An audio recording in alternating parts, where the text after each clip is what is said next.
오늘 본문을 간단하게 요약을 하면 엠마오로 가는 두 제자의 이야기죠. 엠마오로 가는 두 제자. 이 표현은 상당히 많이 쓰는 표현이죠. 엠마오로 가는 두 제자. 우리나라 서점에 엠마오 서점이라고 있습니다. 엠마오라는 말을 이렇게 쓸 정도로, 자기 고유명사로 쓸 정도로 그 엠마오는 지역인데 그 지역으로 가는 두 제자의 이야기는 너무너무 많이 알려졌습니다. 이 두 자의 이야기는 무엇에 관한 이야기냐? 예수님을 만난 이야기죠. 예수님을 만난 이야기입니다. 근데 예수님을 만났음에도 불구하고 그들은 실망과 슬픔에 차 있습니다. 왜 실망과 슬픔에 차여 있냐면 예수님이 십자가에 못 박히신 것을 보고 그것에 그 초점을 맞추다 보니까 슬프고 또 실망스러운 것이죠. 그러니까 늘 말씀드리지만 십자가라고 하는 것은 처형을 당하는 거잖아요. 사형수가 사형을 집행당하는 것이 십자가입니다. 근데 그 예수님이 십자가에 못 박히신 것, 그것은 어떤 십자가에 못 박힌 그 사건 자체만 보면 굉장히 슬픈 것이죠. 늘 가까이 지냈던 제자니까요. 여기 12제자 중에 그 제자는 아니지만 그러나 제자고 또 예수님이 하셨던 여러 가지 그 일들, 사역들 늘 바라봤는데 자기의 선생님이 십자가에 못 박힌 그것은 너무너무 안타까운 일이죠. 그래서 그 사건을 기억하면서 슬퍼하고 실망할 수밖에 없는 겁니다. 자, 그런 제자에게 예수님이 나타나셔서 그들에게 그들이 생각하는 십자가가 무엇인지 또 구원이 무엇인지 하는 것들을 풀어서 말씀해 주시는 겁니다.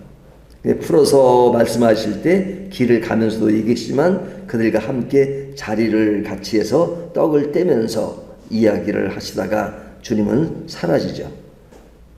그러니까 그때 뜨거움을 느꼈던 이 제자가 12제자를 찾아가서 자기들이 예수님을 만난 그 이야기를 하는 것이 오늘 본문 전체의 내용입니다. 자, 그러면 이 본문을 조금 이 내용 속에서 좀 세부적으로 살펴보면 이 제자들이 실망하는 이유가 무엇이냐? 그 실망하는 이유는 뭐냐면 십자가 때문에 실망하는 겁니다. 자, 이 말이 좀 어폐가 있어 보이죠? 우리는 십자가 때문에 감격스럽고 기뻐하는데 여기 제자는 십자가 때문에 실망하는 겁니다. 그럼 그 십자가는 어떤 십자가이기에 실망하느냐?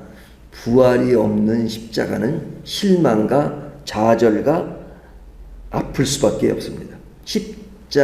그 십자가는 뭘 전제로 해요? 부활이 있는 십자가를 말합니다. 예수님은 단순히 종교적인 지도자나 훌륭한 인물로 묘사하는 사람들이 있습니다.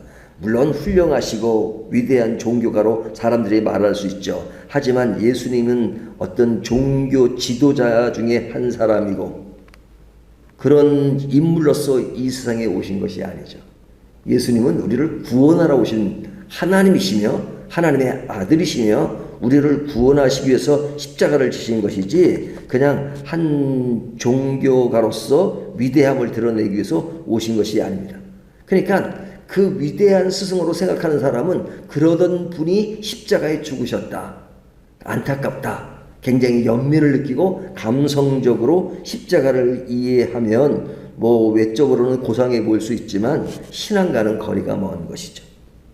십자가 그 자체는 슬픈 것이지만 그 슬픔이 목적이 아니라 그 슬픔을 가지고 슬픔의 배경 속에서 기초 위에서 기쁨을 선사하기 위해서 십자가를 우리에게 주신 것이죠. 그러니까 십자가의 본질적인 것은 기쁨입니다. 성경은 우리에게 기뻐하라 그러잖아요. 기뻐하라는 말씀을 아주 그냥 빌립보서는 전체가 기뻐하라는 것에 포인트를 두고 얘기했어요. 그러니까 그리스도인의 삶의 기본적인 마인드는 기쁨입니다. 슬픔이 아니에요. 기쁨이에요. 근데 살다 보면 우리가 슬플 때도 있고 어려울 때도 있잖아요. 하지만 그 슬플 때 그것은 우리의 본질이 아니다는 것이에요. 기쁨이에요. 근데 그 기쁨인데 슬픈다. 그것은 인간이 연약하고 나약하기 때문에 그래요. 그럴 때마다 주님께서 본질적인 기쁨이 무엇이냐? 그 본질적인 그 본질을 이야기하는 것은 너희가 부활을 아는 그 십자가의 의미를 알 때, 그때 너희들은 비록 인생으로 느끼는 슬픔이 있지만 그러나 다시 고개를 들고 방향을 전환할 때 너에게 오는 것은 진정한 기쁨이다 하는 것입니다. 그러니까 십자가가 주신 것은 슬퍼하기 위해서 주신 것이 아니라 기뻐하기 위해서 주신 것입니다. 근데 자꾸만 이렇게 감성적으로만 접근하시는 분들이 있어요. 그러니까 특별히 그 부활절 전에 고난 주간 있잖아요. 고난 주간에 너무 고난을 강조하는 경우가 있어요. 물론 그 예수님의 십자가 앞에 내 죄에 대한 고난, 이것을 생각하는 건 굉장히 중요합니다. 하지만 고난의 포커스가 있는 것이 아니라 기쁨의 포인트가 있다 하는 것을 우리가 이해할 수 있습니다. 이 제자들은 왜 그렇게 슬퍼하고 근심에 빠져 있느냐? 십자가의 그 자체만 바라보기 때문에 그래요. 하지만 예수님은 십자가로 끝난 것이 아니라 부활하신 분이잖아요. 그래서 지금 부활해서 그들 앞에 지금 나타나 계신 겁니다. 하지만 못 알아봐요. 못 알아보니까 부활을 전제하지 않고 예수님을 알아보려면 부활하신 예수님이시니까 부활하신 전제 예수님을 바라보는데 부활에 근거한 십자가가 아니니까 슬픈 겁니다. 그러면 그 부활로 십자가를 이해하려면 어떻게 해야 되느냐? 다른 거 없습니다. 엠마오로 가는 제자를 예수님이 만났듯이 예수님을 만나야 합니다. 만나야, 그래야 우리의 삶이 슬픔에서 기쁨으로 승화될 수 있습니다. 그러면 어떻게 우리들은 주님을 만나느냐? 당시에 두 제자는 예수님을 실제로 만났지만 오늘날 우리는 예수님을 어떻게 만나요? 말씀을 통해서, 또 기도를 통해서 예수님을 말씀하잖아요. 그래서 이 말씀으로 만난 예수님을 그냥 뭐 입시 공부하듯이 공부하는 것이 목적이 아니라 인격적으로 믿고 따르고 그 안에서 새로운 세계를 경험하고 사는 것이죠. 말씀 속에서 예수님과의 만남이니까요. 그러니까 예수님과 만난다는 것은 그냥 사람을 만나는 것이 아니라 또 선지자로 인식하고 만나는 것이 아니라 부활하신 주님으로 만나는 겁니다. 부활하신 주님으로 만나는 겁니다. 말씀 속에서 부활하신 주님. 그래서 이 부활은 굉장히 중요합니다. 꼭 부활절 때만 강조하는 것이 아니라 사실은 그런 사도행전에 보면 제자들이 사도가 되어서 말씀을 전할 때 그 말씀의 초점이 어디에 있습니까? 부활에 있어요. 부활했습니다. 부활하신 주님. 그러니까 부활을 빼고 십자가를 얘기하면 근심과 걱정입니다. 십자가는 절망의 상징입니다. 하지만 그 부활을 통해서 십자가를 조명할 때 그 십자가는 단순히 죽음과 사형 틀이 아니라 우리를 구원하신 구원의 메시지를 담고 있기 때문에 그래서 부활이 너무너무 중요한 것입니다. 어느 누가 십자가에 못 박혔다고 해서 우리를 구원할 수 있는 게 아니잖아요. 강도가 우리를 구원하지 못했어요. 십자가의 날의 강도가. 오직 예수님만 우리를 구원할 수 있는 것은 하나님의 아들이시고 하나님의 아들이 우리를 대신해서 그 십자가에 못 박히시기 때문에 그런 것이죠. 자, 그런데 이 제자들은 주님을 바로 앞에 만났어도 알아보지 못한 것입니다. 그러니까 알아보지 못하고 주님이 앞에 계셔도 알아보지 못하면 어떤 현상이 일어나느냐? 딴소리만 합니다. 딴소리. 그러니까 제자들은 지금 딴소리를 하잖아요. 딴소리가 뭐예요? 지금 예루살렘에서 일어나는 일들, 그것을 얘기하잖아요. 예수님이 그 예루살렘에서 있었던 십자가 사건을 얘기하는 겁니다. 십자가를 얘기해요. 십자가. 하지만 근심과 걱정이에요. 근데 그 십자가에 대한 이야기는 지금 그 예수님이 원하시는 그 십자가 이야기는 달라요. 왜? 그들은 일어난 일에 대한 해프닝에 관한 이야기만 하고 있기 때문에. 그리고 그 자체를 슬퍼해요. 그리고 그러한 논리로 보니까 예수님이 옆에 계신데도 불구하고 예수님이 예루살렘에서 오셨다니까 아니 예루살렘에서 무슨 일이 있었느냐? 그러니까 아니 어떻게 예루살렘에 있으면서 그 지금 돌아가는 일들을 모릅니까? 라고 질문을 해요. 그 제자들이. 왜냐면 그들은 굉장히 이성적이고 그런 차원에서 아니 예루살렘에 있었으면 이 사건이 너무 큰 사건인데 이거를 왜 모르고 있습니까? 그렇게 얘기하잖아요. 그러니까 그런 의미에서 그 논리 속에서 역공도 취할 수 있고 그런 능력이 있어요. 하지만 예수님이 의도하는 것과는 다르게 가고 있잖아요. 다르게 가고 있잖아요. 왜? 실제로 예수님을 만난 게 아니니까. 예수님이 앞에 계신 물리적으로 만났지만 그 예수님을 못 알아보는 것이라면 실제로 만난 게 아니죠. 만난다는 것은 예수님을 실제로 만나는 것을 만난다는 것이지 그냥 물리적으로 만나는 것이 만난 게 아닙니다. 예를 들면 유명한 인물이 있다. 대통령이라고 얘기하죠. 요즘은 한국 대통령 말하기가 좀 그러니까, 예? 미국의 대통령이라고 얘기하죠. 미국 대통령 별로 좋아하지도 않지만. 그러면 제가 그 사람을 아느냐? 그럼 알죠. 트럼프 알죠. 잘 알죠, 제가. 트럼프. 근데 트럼프라는 사람이 저를 몰라요. 그러면 아는 겁니까? 모르는 겁니까? 모르는 거잖아요. 그냥 상식적으로 아는 거지.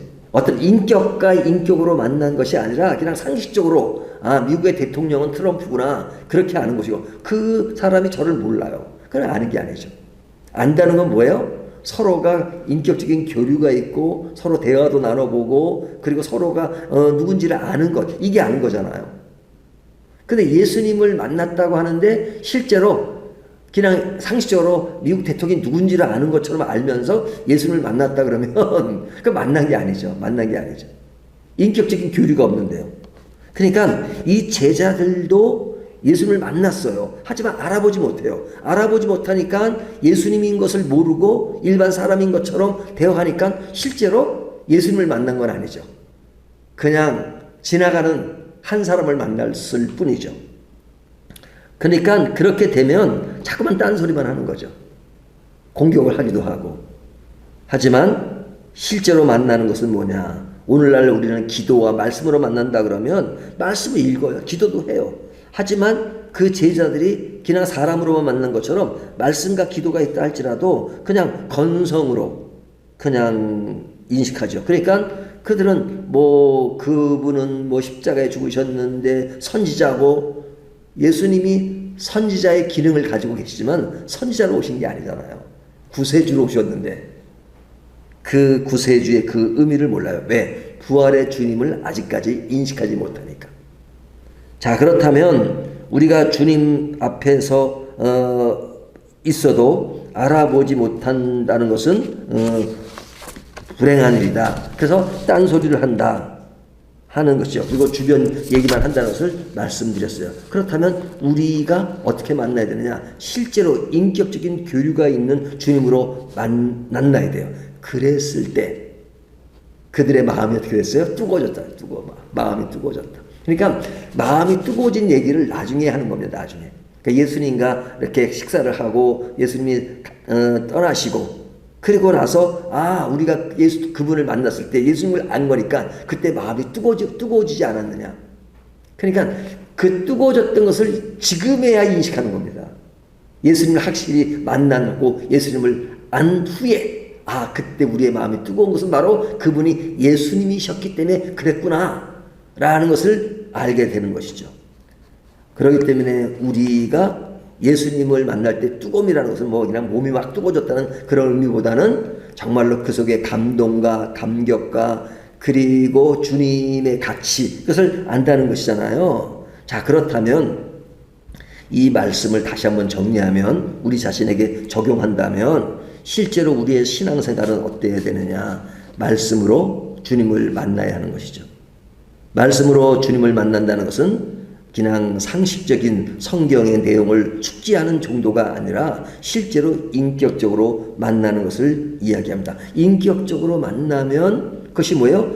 주님이시죠. 주님. 실제로 내 인생의 주인이시죠. 내 인생의 주인으로 만나면 그 주인으로 통해서 나에게 다가오는 그 많은 역사, 많은 일들이 나를 지배하게 되죠. 주님의 사랑과 주님의 은혜로. 그렇기 때문에 우리가 늘 그 주님을 알아보는 것이 중요합니다. 그러면 우리의 마음이 뜨거워지는 것이죠. 열정이 생기고 힘이 생기고 기쁨이 생기고 한의가 생기고 삶의 의미가 생기고 내 자신을 바라보면 넘어질 때도 있고 쓰러질 때도 있고 괴로울 때도 있고 하지만 금방 일어나요. 왜? 주님의 그 크심을 다시 한번 딱 바라보면, 그러니까 굉장히 낙천적인 사람을 이렇게 얘기했잖아요. 넘어져도 그는 고개를 든다. 네? 고개를 숙이는 것이 좋은 것으로 표현될 때도 있지만, 이럴 때 고개를 든다는 것은 좋은 표현으로 표현된 것이잖아요. 넘어져도 고개를 들어요. 앞을 바라봐요. 그것처럼 우리는 넘어질 수 있어요. 약하기 때문에. 여기에 두 제자는 사실은 나쁜 의미로 두 제자를 표현한 게 아니잖아요. 늘 예수님을 따랐던 사람이에요. 하지만 주님을 실제로 그런 부활의 예수님을 만나지 못했을 때 그들이 가질 수 있는 그 성향, 양상, 이것을 얘기하잖아요.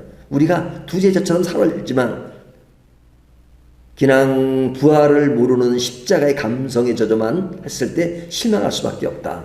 우리들도. 하지만 그 주님을 실제로 만나고 부활의 주님으로 인식하니까 뜨거워졌더라 하는 그 내용이잖아요. 그러면 우리가 뜨거워지려면 어떻게 되느냐? 살아계신 주님을 만나야 되는 거죠. 죽은 예수님 만나면 뜨거워지잖아요. 냉랭하고 막 머리만 막 그냥 굴리는 게 많으니까요.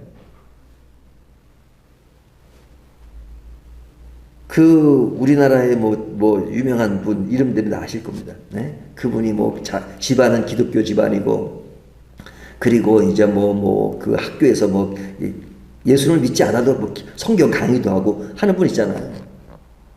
근데 그분이 제가 며칠 전에 유튜브를 하나 본 적이 있었는데, 그분이 노골적으로 그렇게 말하는 걸 보고 깜짝 놀랐어요. 여러분, 하나님 없습니다. 천국 다 그 구라예요, 구라. 그렇게 말하더라고요.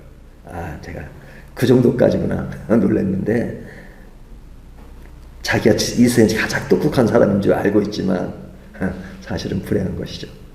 그 말에 얼마나 심령된 사람이 많겠어요. 그런 우리나라의 학자라고 알려진 사람이 하나님 없다 그리고 천국 없다 그리고 그러면서 성경 강의하고 그잖아요.